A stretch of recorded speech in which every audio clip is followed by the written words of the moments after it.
Bonjour, dans cette vidéo, je vais vous présenter comment fonctionne le gouvernement en Suisse. Nous allons répondre à cette problématique, à savoir si la Suisse est bel et bien une démocratie directe.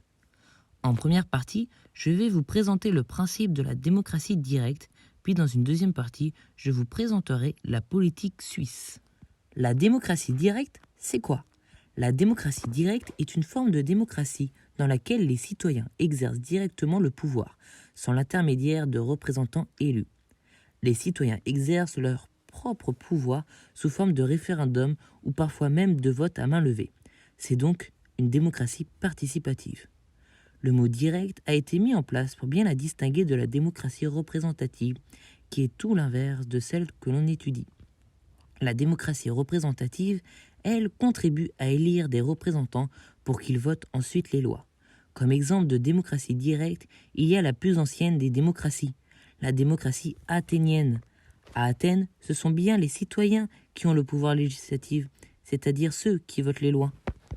Nous intervenons tous personnellement dans le gouvernement de la cité, au moins par notre vote, dit Périclès en 460 avant Jésus-Christ, pour renforcer les valeurs participatives de la démocratie athénienne.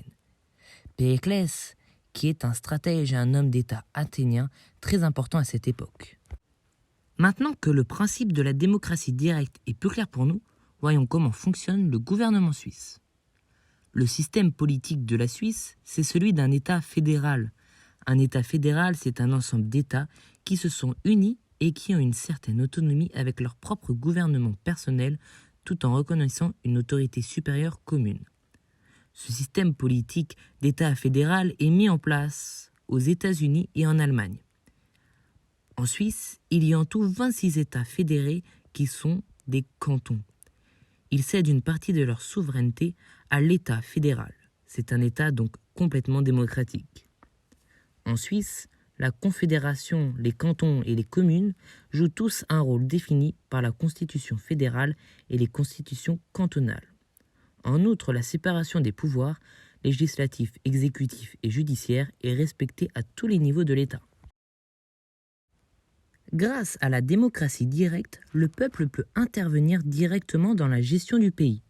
La Suisse pratique une forme de démocratie représentative conjointement avec des outils de la démocratie directe comme les référendums. D'ailleurs, les référendums sont dits obligatoires pour la majorité d'entre eux. Ce système est appelé démocratie semi-directe. La Suisse est aussi une démocratie représentative car les citoyens élisent des représentants aux 3 niveaux du pouvoir de l'État, les confédérations, les cantons et les communes. Le référendum permet de soumettre une décision prise par les élus au vote du peuple. Alors nous pouvons dire que la Suisse consulte son peuple. Pour répondre alors à notre problématique du début de la vidéo, nous pouvons maintenant dire que la démocratie suisse combine 2 formes démocratiques, sous une forme dite semi-directe. Les citoyens élisent leurs représentants aux différents conseils, communes, cantons et confédérations. C'est donc la démocratie représentative.